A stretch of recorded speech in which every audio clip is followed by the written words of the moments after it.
भाई मैं इस टैटू का कीमत मैं जानता हूँ। इस टैटू और इसी टैटू की वजह से नेताजी भी कहते हैं कि पक्का समाजवादी है, कभी दल नहीं बदलेगा। और मैं भी कहता हूँ कि जब तक जिंदा हूँ अखिलेश यादव का परिंदा हूँ बस। अगर आज ओम प्रकाश राजभर के हाथ पे टैटू बनाया गया होता, भारतीय जनता पार्टी में गए हैं तो कम से कम टैटू मिटवाने में दर्द तो पता चलता ना, मिटवा ही देते। लेकिन अगर बनवा अब गठबंधन हो ओम प्रकाश राजभर से तो कम से कम समाजवादी में हो चाहे किसी में हो तो अपना दल का कम से कम उसके हाथ पे नाम लिखवाइए, ताकि 10 बार वो दल बदल दे तो 10 बार उसके हाथ में खराब हो जाए। आज तो सबके कान पक गए कि कोई ये कह दे कि फलाने के लड़के भर्ती हो गया, उनके लड़के भर्ती हो गया। इस वक्त जनपद गाजीपुर के विधानसभा जहुराबाद में है और एक ऐसे जगह पे है, आपको बता दूं कि सपा के जो है देखा जाए तो पार्टी से एक ऐसे दीवाने हैं जो अपने हाथों पे टैटू बनाकर टैटू वाले हैं, यानी कि ओम प्रकाश यादव टैटू वाले एक दीवाने के घर पे है। ये है ओम प्रकाश यादव टैटू वाले, यानी कि ओम भाई। ये देखिए तस्वीरें अखिलेश यादव की जो है, ये तस्वीरें अपने हाथों पे जो है बनवाए हैं। अब ये काफी सुर्खियों में कैसे हो गए और क्यों ये जो है टैटू बनवाए, ये सभी बातें आपके सामने इनसे ही जानकारी लेने का प्रयास करेंगे। सबसे पहले मैं आपका धन्यवाद दूंगा, स्वागत है, अभिनंदन है पूरे कि आपने अपना कीमती समय निकाल कर हमें समय दिया। टैटू बनवाने का एक ही हमारा दृश्य है। ओम प्रकाश नाम जहुराबाद से बहुत जुड़ा हुआ है और ओम प्रकाश नाम हमारा भी पड़ता है।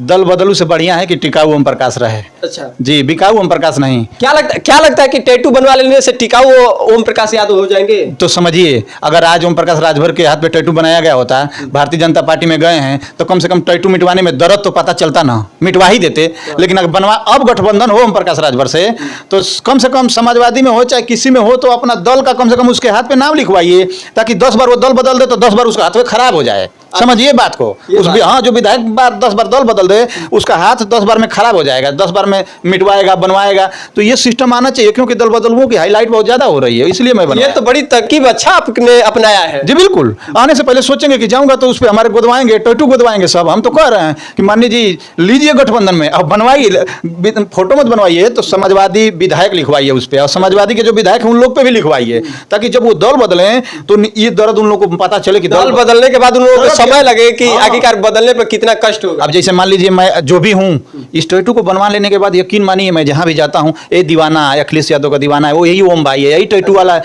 एक अखिलेश यादव जी की लोकप्रियता को आप पकड़िए एक टैटू बनवाने से। मैं ऐसे तो मैं था, ऐसा नहीं है कि मैं गाँव वालों ने हमें चुना है राजनीति में, ऐसा नहीं, लेकिन टैटू बनवा लेने के बाद जो प्यार दुलार समाजवादियों से लेकर के मुझे मिला है, ये वाकई में इस टैटू का कीमत मैं जानता हूँ।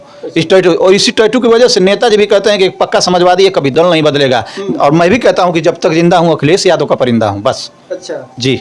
जैसे साथियों आपने देखा कि सौम्या पोखरल जिस तरह से टैटू जो है हाथों पे बनवाकर सुर्खियों में आ गई, उसी तरह अब टैटू पूरा जो है ये राजनीतिक में भी आ गया है। अब सब लोग जो है अपने जो है चाहते, यानी कि जिसको ये लोग अपने पार्टी में जिन्हें बहुत प्यार करते हैं, चाहते हैं, जिनके दीवाने होते हैं, उनका जो है हाथों पे टैटू ये लोग बनवाते हैं। और टैटू बनवाने से ये साफ दीवानगी जो है जाहिर करने का इन लोगों का मतलब ही होता है कि हम ये सबसे जो है लगाव किससे करते हैं, जो टैटू बनवाते हैं, जिस चित्र को बनवाते हैं उसी से इन लोगों का ताल्लुक होता है। तो आपको कब ख्याल आया कि हमें जो है टैटू बनवा लेना चाहिए? जब सरकार नहीं बनी तब, जब ओम प्रकाश राजभर जी ज्यादा बोलने लगे तब, जहुराबाद से जब सरकार नहीं बनी तो मैंने टैटू बनवाया। जब लड़के सर्टिफिकेट जला रहे थे, ना जाने कितने नौजवानों ने अपने प्राण को भी त्याग दिया सरकार न बनने के बाद। जो लोगों को उम्मीद थी कि अखिलेश यादव की सरकार आएगी तो भर्तियां आएंगी, गांव में आप सुने, ये विषय पहले होता था फलाने के लड़के भर्ती हो गए, गांव में सुनने को मिलता था।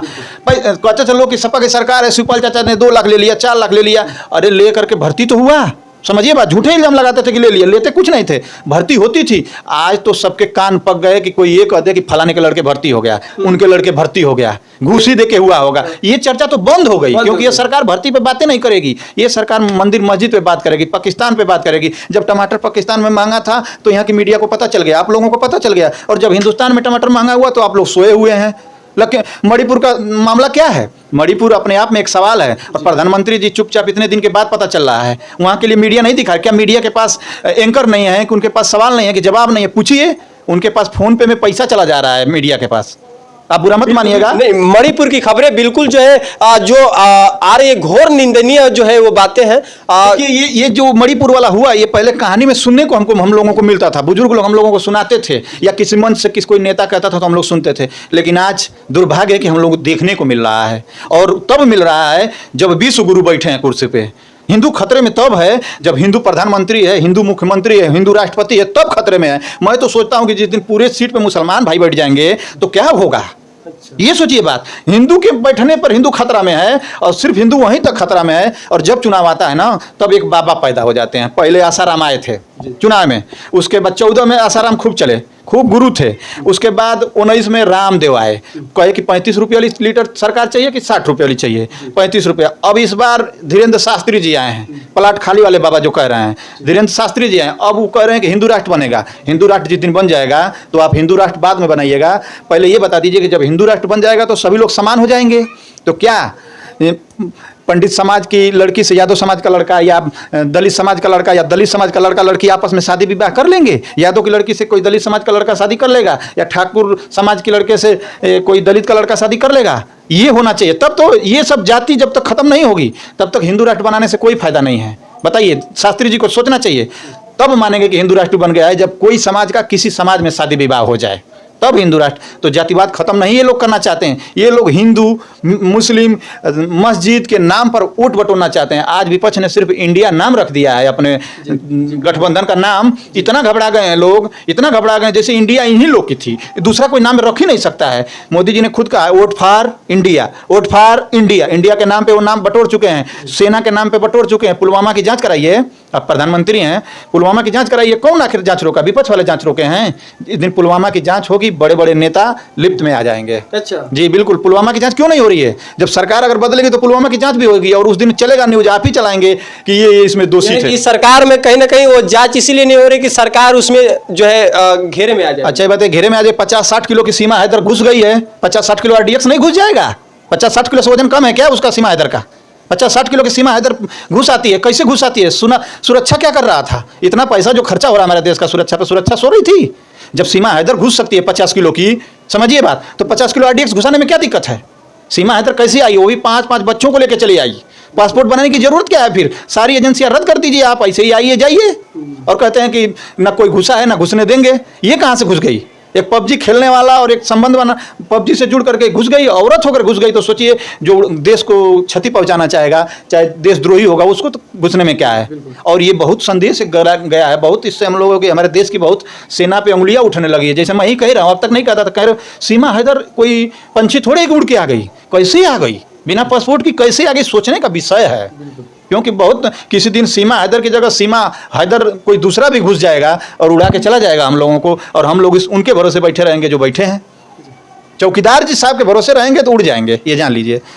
साथियों, आपको मैं वो तस्वीरें दिखा रहा हूं कि जो यहाँ जो होर्डिंग जो दिख रहा है, यहाँ जो है मुलायम सिंह यादव है, और यहाँ बगल में ओम प्रकाश यादव है। लेकिन इस बगल में देखिए अखिलेश यादव जी हैं, यानी कि अखिलेश यादव जी के साथ में जो है ओम प्रकाश यादव की तस्वीरें हैं। वो भी टैटू का जो है थोड़ा चित्र दिख रहा होगा, टैटू वाला। हम भैया से मिले थे। अच्छा, भैया बिल्कुल अंदर पार्टी कार्यालय में बुला के मिले थे। यहाँ पे है, देखिए भैया, लगातार कई बार उनसे मुलाकात हुई है। तभी जी बिल्कुल यहाँ भी है अंदर। तो लगातार जो है कि भैया मिलते हैं तो भैया अच्छा प्यार दुलार सामान देते हैं। ये भी कहते हैं दीवाना, मदद की तो जरूरत नहीं है, हमें मदद की नहीं जरूरत है। उनका हमें वो जानते हैं, पहचानते हैं, उनका हमारे ऊपर आशीर्वाद है, यही हमारे लिए बहुत कुछ है। जी बिल्कुल। साथियों, आपने देखा ये दीवाने की जो पहचान है टैटू के साथ, इस जगह पे जो है सपा का जो है पूरा तस्वीरें हैं, और ये एक ऑफिस बना है कि जो रहने पे ये याद रहेगा। ये इधर भी नजर जाएगा, उधर जो है कहीं ना कहीं समाजवादी पार्टी के सभी दिग्गज नेताओं की जो है तस्वीरें नजर आएगी। और चलिए, तमाम ये बातें हुई और इस कड़ी में हमने इनसे जानकारी लिया, इनके पास पहुंचा, सोनबरसा गांव में जो है खास मुलाकात हुई इनके आवास पे पहुंचने के बाद। और कैसा लगा आपको? भी बहुत बहुत धन्यवाद कि आपने एक छोटे कार्यकर्ता को समाजवादी पार्टी के एक सिपाही को आपने अपना कीमती समय निकाल करके दिया। इसके लिए भी न्यूज़ को बहुत बहुत धन्यवाद। स्वागत, धन्यवाद।